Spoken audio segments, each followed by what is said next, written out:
Hello students, आज के topic में हम लाइफ प्रोसेस के ही पार्ट में मनुष्य के श्वसन अंग के बारे में हम बताना चाह रहे हैं। मनुष्य के श्वसन अंग को इंग्लिश में ह्यूमन रिस्पायरेटरी सिस्टम कहते हैं।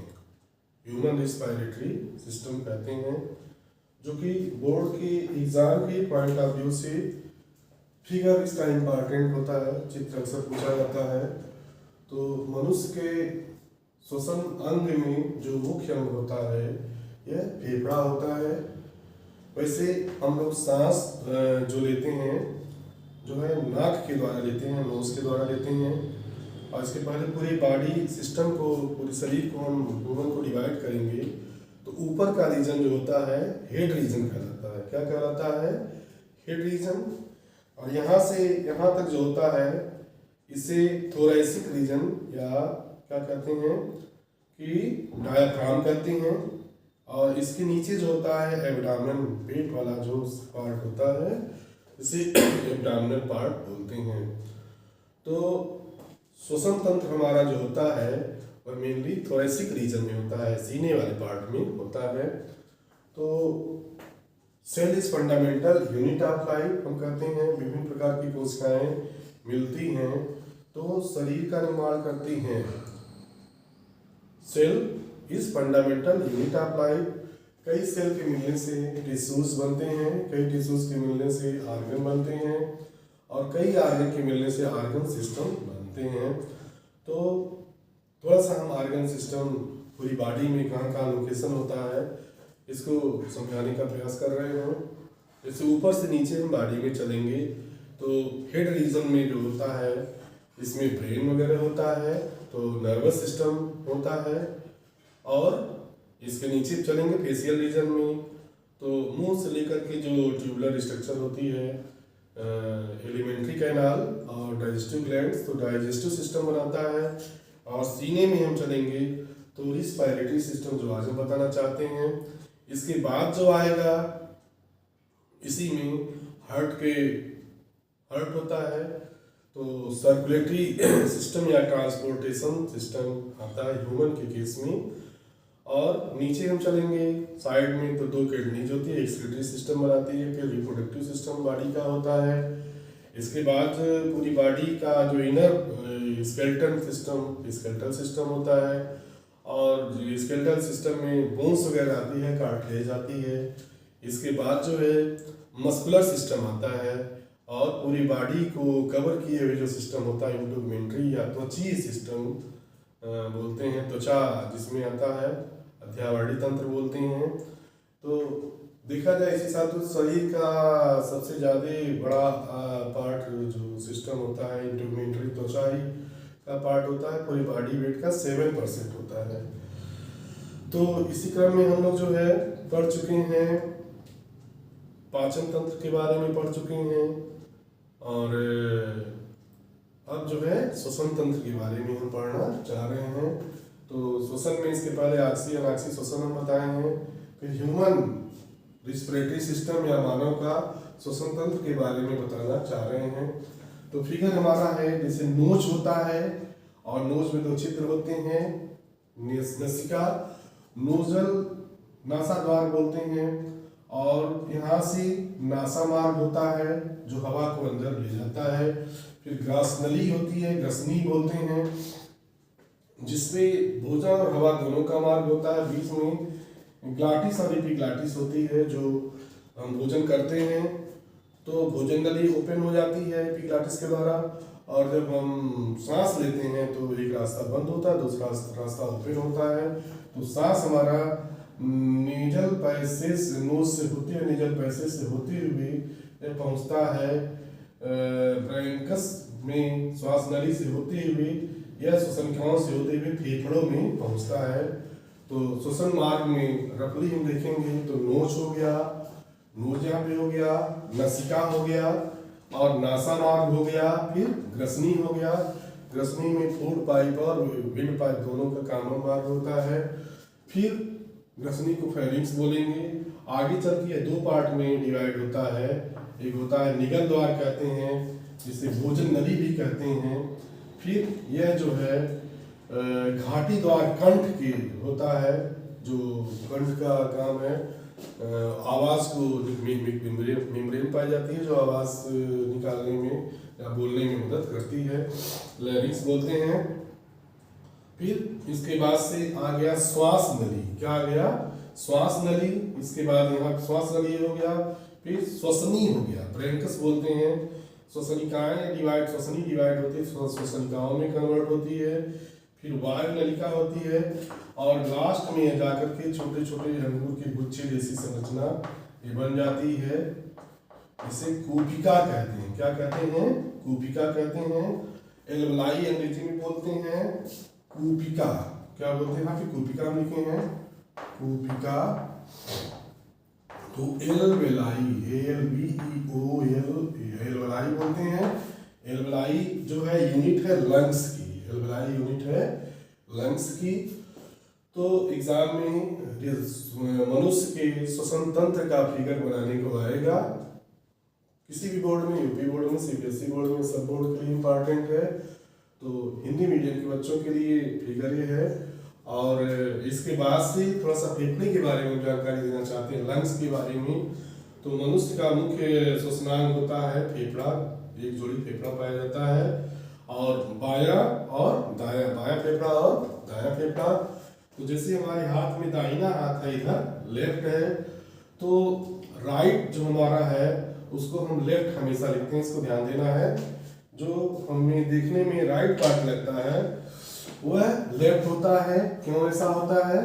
एक पार्श्व विस्थापन के नाते, यदि हम अपना पूरा जैसे पूरे शरीर का इमेज हमको देखना हो समतल दर्पण में, तो दर्पण की लंबाई, एक कॉमन सेंस में क्वेश्चन पूछा था कितनी होनी चाहिए, तो जितना लंबाई का इमेज देखना उसका हाफ होना चाहिए।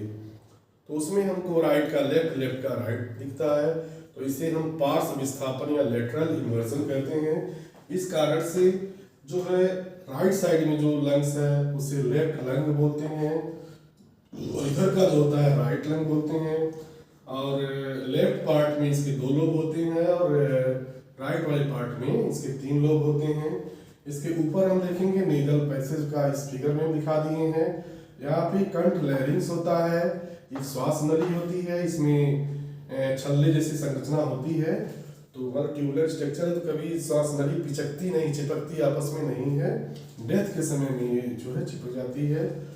तो जब तक हम श्वास लेते हैं निकालते हैं, जो है छल्ले जो है इसको टाइट रखते हैं, कार्टिलेज का बना होता है। और आगे चल के ये जो है श्वास नली श्वसनिका में डिवाइड हो जाती है। फिर यह श्वसनिका जो है श्वसन ब्रैंक्यूल्स में, ब्रैंकस बोलते हैं इसको, और बाद में ब्रैंक्यूल्स में डिवाइड हो जाती है। तो यहाँ पे जो है फेफड़े का जो थोड़ा सा आउटर डायग्राम में पढ़ रहे हैं, तो ऊपर का जो लोब होता है उसे बोलते हैं superior lobe of left lung. Superior lobe of left lung, superior lobe of left lung बोलते हैं। और हिंदी में superior lobe of left lung को कहते हैं बाएं फुफ्फुस का उच्च पिंड, बाएं फुफ्फुस का उच्च पिंड बोलते हैं। और ये मुख्य बाईं श्वास नली होती है, और नीचे वाला inferior lobe of left lung, नीचे का जो होता है inferior lobe of left lung, ये हो गया ये वाला पार्ट। और मिडिल का होगा middle lobe of left lung हो गया। इसी तरह से राइट पार्ट में जब आएंगे तो superior lobe of right lungs हो गया, लंग हो गया, और inferior lobe of right lung हो गया, दाहिने पार्ट का जो पार्ट है। और फिर middle lobe of left right lung हो गया, लेफ्ट का राइट, राइट का लेफ्ट हम बोलेंगे। और यह मुख्य श्वास नली, ये वाली पार्ट हो गई है मुख्य श्वास नली हो गया। तो इस तरह से हम कह सकते हैं कि ह्यूमन रिस्पिरेटरी सिस्टम या मानव का श्वसन तंत्र का फिगर जो है हम बताने का कोशिश किए हैं। उम्मीद है कि ये जो है सबको समझ में आया होगा, फिगर समझ में आ गया होगा। और हर जो पार्ट होते हैं इसके काम क्या क्या है, तो नासिका से जो है श्वास नली से सांस जाती है, फेफड़े से होती हुई यह जो है ग्रसनी तक कॉमन होता है। इसके बाद जो है यहाँ पे ग्लाटिस और एपिग्लाटिस के द्वारा, जो पहले बता चुके हैं कि भोजन हम लेते हैं तो एक द्वार बंद होता है, दूसरा द्वार ओपन होता है, फेफड़ों में जाता है और सांस लेने की मतलब CO2 हम बाहर निकालते हैं और O2 अंदर लेते हैं। तो यह जो है कंप्लीट मतलब कोशिश की है। नासाद्वार जो होता है मनुष्य के चेहरे के सामने एक जोड़ीदार जो है नासाद्वार होती है, जिससे वायु को ग्रहण किया जाता है। नासा मार्ग है, नासा मार्ग से जो है 2 सेप्टम के द्वारा ये अलग होता है, एक सेप्टम का 2 पार्ट में डिवाइड होता है। ग्रसनी होती है, श्वास नली और फेफड़े में जो है पहुंचती है जो है। तो ये हो गया कि हम एक्सपेरिमेंट जो श्वास रिस्पिरेटरी सिस्टम का ये जो है हम उम्मीद करते सबको समझ में आ गया होगा। तो प्रयोग के द्वारा हम कैसे प्रूव करेंगे कि हम सांस लेने में CO2 गैस ही निकालते हैं। तो इसके लिए हम यहाँ पे क्या करेंगे, एक टेस्ट ट्यूब लेते हैं। क्या लेते हैं? टेस्ट ट्यूब लेते हैं। टेस्ट ट्यूब लेते हैं, फिगर के द्वारा बता रहे हैं। इसमें हम चूने का पानी भरते हैं। क्या भरते हैं? चूने का पानी लेते हैं और उसके द्वारा हम फूंकते हैं ट्यूब के द्वारा। तो चूने का पानी क्या होता है? ये चूने का पानी जो होता है यह दूधिया कलर में कन्वर्ट हो जाता है। दूधिया कलर में कन्वर्ट हो, मिल्की व्हाइट हो जाता है, दूधिया कलर में कन्वर्ट हो जाता है। जब इससे प्रूव होता है कि हम सांस लेने में CO2 गैस निकालते हैं। और चूने का पानी जो होता है, जो लाइम वाटर बोलते हैं, इसका फार्मूला होता है CaOH का होल ट्वाइस। ये जब CO2 के साथ मिलता है तो कैल्शियम कार्बोनेट बन जाता है, CaCO3 बन जाता है। और ये प्रूव करता है कि जो दूध या चूने का पानी मिल्की व्हाइट में कन्वर्ट हो गया। तो हम सिरिंज के द्वारा भी इसमें भर सकते हैं, CO2 गैस डाल सकते हैं। तो चूने का पानी का कलर क्या होता है? दूधिया हो जाता है। और इसके बाद हम बताना चाह रहे हैं कि प्लांट भी जो रिस्पिरेशन करते हैं, पौधे भी जब सांस लेते हैं तो पौधों की पत्तियों में छोटे छोटे पोर्स होते हैं, जिसे स्टोमेटा कहते हैं। स्टोमेटा के द्वारा यह जो है गैसीय जो है एक्सचेंज करते हैं विसरण के द्वारा। विसरण को इंग्लिश में डिफ्यूजन कहते हैं। डिफ्यूजन विसरण मतलब कि movements of molecule from its higher concentration to lower concentration. अणुओं की गति अधिक सांद्रता से कम सांद्रता की तरफ जो होती है उसी को हम विसरण कहते हैं। तो लीव्स में जो स्टोमेटा होते हैं उसी के द्वारा CO2 जो है लिया जाता है, O2 लिया जाता है, CO2 बाहर किया जाता है इस श्वसन के दौरान। तो पौधे जो है डे टाइम में श्वसन करते हैं और प्रकाश संश्लेषण भी करते हैं। दिन के समय पौधे क्या करते हैं? श्वसन और प्रकाश संश्लेषण दोनों क्रियाएं करते हैं। तो श्वसन के दौरान जो कार्बन डाइऑक्साइड गैस निकलती है वह पौधे प्रकाश संश्लेषण में प्रयोग कर लेते हैं और बदले में कार्बोहाइड्रेट बनाते हैं और ऑक्सीजन गैस देते हैं, जिसे प्राणवायु कहते हैं। तो एक कंसेप्ट यहाँ क्लियर होना चाहिए कि पेड़ पौधे भी सांस लेने में ऑक्सीजन गैस इन करते हैं और CO2 गैस बाहर निकालते हैं। तो लोगों में कंसेप्ट होता है कि जो पौधे जो है सांस लेने में CO2 गैस इन करते हैं, ऑक्सीजन निकालते हैं। तो ऐसा नहीं है। कुछ लोग ऐसे बताते हैं बच्चे पूछने पे क्लास में कि डे टाइम में पौधे जो है O2 लेते हैं, रात के समय CO2 लेते हैं। तो ऐसा नहीं है। दिन के समय या रात हो या दिन हो, किसी भी जीवधारी का ये श्वसन की प्रक्रिया कंटिन्यूअस चलती रहती है। तो सांस लेना जो है चाहे प्लांट हो या एनिमल हो वह लगातार चलता रहता है। श्वसन ये भी कह सकते हैं कि एक ऐसी ज्योति है जो एक बार स्टार्ट होती तो जब तक जीवन चलता है तब तक ही चलती रहती है। तो पेड़ पौधे दिन के समय में श्वसन, रिस्पिरेशन और फोटोसिंथेसिस प्रकाश संश्लेषण दोनों की क्रिया करते हैं। और जो है CO2 जो होता है फोटोसिंथेसिस में यूज हो जाता है और ऑक्सीजन गैस निकलती है। और जो ऑक्सीजन गैस निकलती है उसी के बदले में जो एनिमल हम लोग होते हैं, जंतु होते हैं, ऑक्सीजन लेते हैं सांस लेने में। तो कहा जाता है कि दिन के समय, आज के समय में ट्रांसपोर्टेशन के बहुत साधन हो गए हैं, लेकिन पहले के ज़माने में जब इतना साइंस डेवलपमेंट नहीं था साइंस का, तो लोग जो है पैदल ही यात्रा करते थे।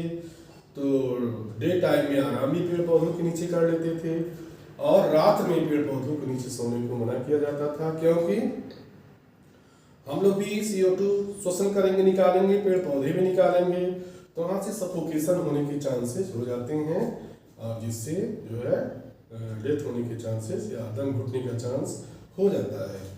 तो पेड़ पौधों की बात हो गई।